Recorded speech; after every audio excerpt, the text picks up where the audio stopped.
day all of you. I am going to explain the third lesson, good maintenance of surrounding of your home.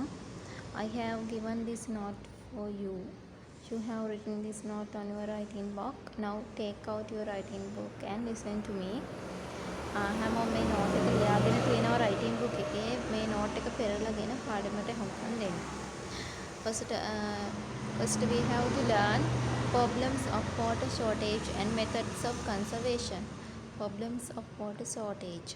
ඒ කියන්නේ වතුර අඩුකමට හේතු. වතුර අඩු වෙන්න හේතු. shortage කියන්නේ හිඟවීම. හිඟවීමට හේතු සහ ඒවා කොහොමද අපි නැති කරගන්නේ කියන එක කන්සර්ව් කරගන්නේ. ඒ කියන්නේ ඒවා සංරක්ෂණය කරගන්නේ කොහොමද? ඒ වගේ අඩු නොවෙන්න කොහොමද අපි වැඩ කරන්නේ? There is a chart here. chart එකක් තියෙනවා. ඒ chart එකේ first slide එක බලන්න. The problems arising with water shortage. The problems arising with water shortage. The problems ප්‍රශ්න arising කියන්නේ පැන නගින with water shortage. වතුර අඩු වුණාම මොනවාද ඇති වෙන ප්‍රශ්න? Shortage of poor drinking water. පානීය ජලය හිඟවීම. shortage කියන්නේ හිඟවෙනවා. Threat for existence of living beings. මිනිසුන් නැත්නම් ජීවීන්ගේ පැවැත්මට බාධාවක් වෙනවා. Failure of agriculture and industrial activities. කෘෂිකාර්මික සහ කර්මාන්ත කටයුතු වලට බාධාව වෙන්න පුළුවන්. ඒවා අඩපණ වෙන්න පුළුවන්. failure වෙන්න පුළුවන්. Spread of diseases. Spread කියන්නේ පැතිරී යනවා. Spread of diseases. රෝග පැතිරීම සිද්ධ වෙන්න පුළුවන්. Soil infertility. Soil infertility කියන්නේ පස නිසරු වෙනවා. පස සරු වෙන්නේ නැහැ. ජලය නැතුනහම පස සාරවත් බවක් නැහැ. Failure in generating hydroelectricity. ජල විදුලිය නිපදවීම අඩාල වීම සිද්ධ වෙන්න පුළුවන්. Then here have given methods of water conservation. water conserve කරන්න පුළුවන් ආකාරය. කියන්නේ සංරක්ෂණය කරගන්න පුළුවන් ආකාරය. Prevention of misuse and wastage of water. prevent වෙන්න ඕනේ. වළකින්න ඕනේ misuse. අනවශ්‍ය ලෙස භාවිතයට ගැනීම. misuse and wastage of water. wastage කියන්නේ නාස්ති කරනවා. ජලය නාස්ති කිරීමෙන් සහ අනවශ්‍ය ලෙස ප්‍රයෝජනයට ගැනීමෙන් වළකින්න ඕනේ. Consideration given to careful use of water. පරිස්සම් ඇතුව ජලය පාවිච්චි කරන්න අපේ consideration එක දෙන්න ඕනේ. කියන්නේ අපි අවධානය දෙන්න ඕනේ. Prevention of polluting drinking water. පානීය ජලය දූෂණය වෙන එක pollute වෙන එක වළක්වන්න ඕනේ. Protection of the forest cover and motivation to plant trees. protect කරන්න ඕනේ. ආරක්ෂා කිරීම. protection of forest cover. වනාන්තර ආරක්ෂා කරන්න ඕනේ. ඊට අමතරව motivation to plant trees. motivate කරන්න ඕනේ. උනන්දු කරන්න ඕනේ plant trees. ශාක ඉන්දන්න පැල ඉන්දන්න උනන්දු කිරීම සිදු කරන්න ඕනේ. conservation of water resources and prevention of water pollution. Making people aware of the importance of water conservation. Using wastewater in domestic use of other purpose. Domestic use කියන්නේ ගෘහස්ත ප්‍රයෝජනය සඳහා එදිනෙදා අපි ගෙදර වැඩ කටයුතු සඳහා පාවිච්චි කරන ජලය ගැන ඉතින් ඊට පස්සේ training people to use rain water tanks. Next we have to learn water pollution. What is water pollution? And water polluted in many ways.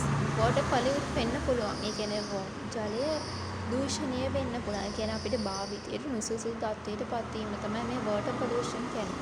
They are such as by washing vehicles and animals in water resources. by washing සේදනවා සතුන් සහ වාහන ජල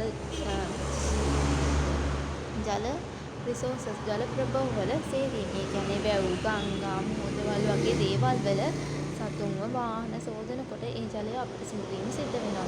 by throwing rubbish into rivers and seas.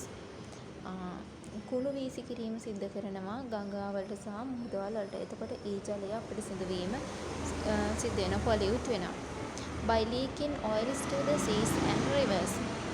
තෙල් සහ තෙල් වර්ග leak වෙනවා මුහුදට. දැන් ඔය නැව් වලින් යන තෙල් ඒ වගේ දේවල් තෙල් කාන්දු වීම සිද්ධ වෙනවා මුහුද වල වලට සහ ගඟ වල. එතකොට ඒ වල ජලය පොලියුට් වෙන්න පුළුවන්. by mixing chemicals with water. ජලය සමග කෙමිකල් මිශ්‍ර වීම. ඒ කියන්නේ රසායනික ද්‍රව්‍ය මිශ්‍ර වුණාම ඒ ජලය පොලියුට් වෙන්න පුළුවන්. next we have to learn air. air කියන්නේ මොකද්ද? වාතය. air is an important factor for our survival. අපේ පැවැත්මට වාතය කියන එක අවශ්‍යම සාධකයක් වෙනවා. There are 3 factors. Out of them air is an important factor. There are lot of gases in the atmosphere. atmosphere වායුගෝලයේ විවිධ වායු වර්ග තියෙනවා. gas වර්ග තියෙනවා. Both nitrogen and oxygen are important gases in atmosphere. nitrogen සහ oxygen කියන වායු දෙක තමයි ගොඩක්ම වැදගත් වායු gases දෙක වෙන්නේ මේ වායුගෝලයේ තියෙන. Use of oxygen is breathing. use of oxygen is breathing. මේ ඔක්සිජන් අපිට වැදගත් වෙනවා. ප්‍රයෝජනය තමයි breathe කරන්න. ඒ කියන්නේ හුස්ම ගැනීමට තමයි ඔක්සිජන් වැදගත් වෙන්නේ. Use of nitrogen is to growth of plants. ශාක වර්ධනයට තමයි අපිට වැදගත් වෙන්නේ nitrogen කියන gas. Air pollution. Next we have to learn about air pollution. Air is also polluted in different ways. වාතයත් දූෂණය වෙන්න පුළුවන්. ඒ කියන්නේ වාතයත් අපිරිසිදු වෙන්න පුළුවන් විවිධ ආකාරවලින්. such as by smoke of vehicles. වාහනවල දුම මගින්. by firing rubbish. කුණු පිච්චීම මගින්. කුණු පිච්චෙනකොට දුමක් පිට වෙනවා. ඒ දුමින් වායුගෝලයේ දූෂණය වීම සිද්ධ වෙනවා. by issuing smoke of industries. කර්මාන්තශාලාවල දුම පිටවීම මගින්. by wildfire. wildfire කියන්නේ ලැව්ගිනි. ලැව්ගිනි ඇති වුණාම ගිනි ගන්නවා. එතකොට ඒ ගින්දර වලින් දුම පිට වෙනවා. ඒ වලින් වායුගෝලයේ දූෂණය වීම සිද්ධ වෙනවා. by smoking of people. මිනිස්සු දුම් පානය කරනකොට ඒ දුම් වලින් කොටසක් වායුගෝලයට එකතු වෙනවා. එතකොට අන්න ඒකෙනුත් අපේ මේ ඇට්මොස්ෆියර් එක නැත්තම් air pollution වෙන්න පුළුවන්. effects of air pollution. effects කියන්නේ බලපෑම. air pollution එකේ තියෙන බලපෑම වාතය දූෂණය වීමෙන් ඇතිවෙන බලපෑම මොනවාද?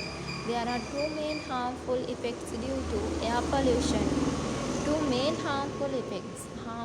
harmful කියන්නේ අහිතකර බලපෑම් දෙකක් තියෙන ප්‍රධාන ඒවා. First one is spreading diseases related to the respiratory system. is spread වෙනවා බෝ වීම. diseases related කියන්නේ ආශ්‍රිතව. respiratory system එකේ රෝග බෝ වීම සිද්ධ වෙන්න පුළුවන්. cough, cancer, lung cancer. මොනවාද lung cancers ඇති වෙන්න පුළුවන්. පෙනහළු පිළිකා වගේ දේවල්. catarrh කියන්නේ පීනස ඇති වෙන්න පුළුවන්. next one is asthma කියන්නේ ඇදුම කියන්නේ හතිය කියන හුස්ම ගැනීමේ අපහසුතාවය. severe headache අධික ඔළුව කැක්කුම. ඔන්න ඔය වගේ රෝග ඇති වෙන්න පුළුවන් respiratory system එකේ. ඒ කියන්නේ අපේ ශ්වසන පද්ධතිය ඇති වෙන්න පුළුවන් රෝග තමයි ඔය. occurrence of acid rains. මේ air pollute වුණාම වාතය දූෂණය වුණාම acid rain ඇති වෙන්න පුළුවන්. acid rains කියන්නේ අම්ල වර්ෂා. ඒ කියන්නේ සාමාන්‍යයෙන් ඒ වල ජලය අපිට වර්ෂාවෙන් ජලය ලැබෙනවා. ඒ ජලයේ pH අගයක් කියන එකක්. අන්න ඒක පොඩි වෙනසක් සිද්ධ වෙනවා. අපේ මේ නිකන් normal වහිනකොට ලැබෙන ජලයට වඩා. because of acid rain there are harmful effects such as ඒ වගේ acid අම්ල ගතිය වැඩි ඒ ජලයේ. එතකොට එහෙම වුණාම acid ගතිය වැඩි වුණාම මොකද වෙන්නේ? water pollution. ඒවා ජලයත් එක්ක සම්බන්ධ වෙලා water pollution වෙනවා. ජලය දූෂණය වෙනවා. destruction of forest. වනාන්තර විනාශ වෙනවා. destruction of aquatic organisms. කියන්නේ aquatic organism destruction කියන්නේ විනාශ වීම. ජලජ පද්ධති. ඒ කියන්නේ ජලජ ශාක, ජලජ ජීවීන් වගේ දේවල් විනාශ වෙන්න පුළුවන්. damage to soil. පසට හානි වීම සිද්ධ වෙන්න පුළුවන්. ඒ වගේ දේවල් සිද්ධ වෙන්න පුළුවන්. Now all of you have to study this lesson again and answer the given questions. Okay, thank you.